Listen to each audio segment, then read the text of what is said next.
வருஷம் தான் தைப்பூசம் கொண்டாடுறோம். ஆனா இந்த வருஷம் எதுக்காக தைப்பூசம் கொண்டாடுறோம்னு தெரிஞ்சுட்டு கொண்டாடுங்க. தை மாசம் வரக்கூடிய பூச நட்சத்திரமும் பௌர்ணமி திதியும் ஒன்னா சேரக்கூடிய அந்த நாளைதான் நம்ம தைப்பூசம் அப்படின்னு கொண்டாடுறோம். இந்த தைப்பூச தினத்துலதான் முதல் முறையா இந்த பூமியில நீர்லயும் நெருப்புலயும் இருந்து முதல் உயிர் ஜனிச்சதுன்னு சொல்றாங்க.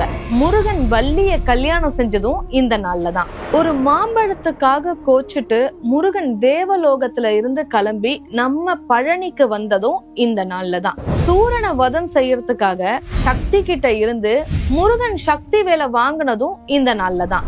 ஸ்ரீரங்கம் ரங்கநாதர் கோவில்ல இருந்து சமயபுரம் மாரியம்மனுக்கு சீர் கொண்டு போறதும் இந்த நாள்ல தான். காந்திமதி அம்மன் நெல்லையப்பரோட தரிசனம் கிடைக்கணும்னு தவம் செஞ்சதும் இந்த நாள்ல தான். மயிலாப்பூர்ல பாம்பு தீண்டி இறந்து போன பூம்பாவையோடைய அஸ்திய மட்டுமே வச்சு மீண்டும் உயிர் பிழைக்க செஞ்சது இந்த நாள்ல தான். இது மட்டும் இல்லைங்க, கலியுகத்துல நடந்த ஒரு அதிசயத்தை தான் அடுத்து சொல்ல போறேன்.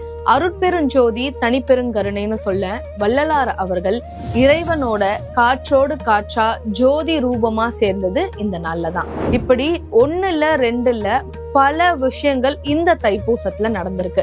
தைப்பூசம்னா இனிமே முருகனுக்கு மட்டும்தான் அப்படின்னு நினைச்சு இல்லாம இந்த உலகத்திலேயே ரொம்ப முக்கியமான ஒரு நாள்னு நினைச்சு வழிபாடு செய்யுங்க. உங்களை சுத்தி இருக்கிற எல்லா விஷயமுமே நல்லதாவே நடக்கும். இதுக்கப்புறம் தைப்பூசம் கொண்டாடும் பொழுது இப்ப சொன்ன எல்லா விஷயத்தையும் ஞாபகம் வச்சுட்டு கொண்டாடுங்க.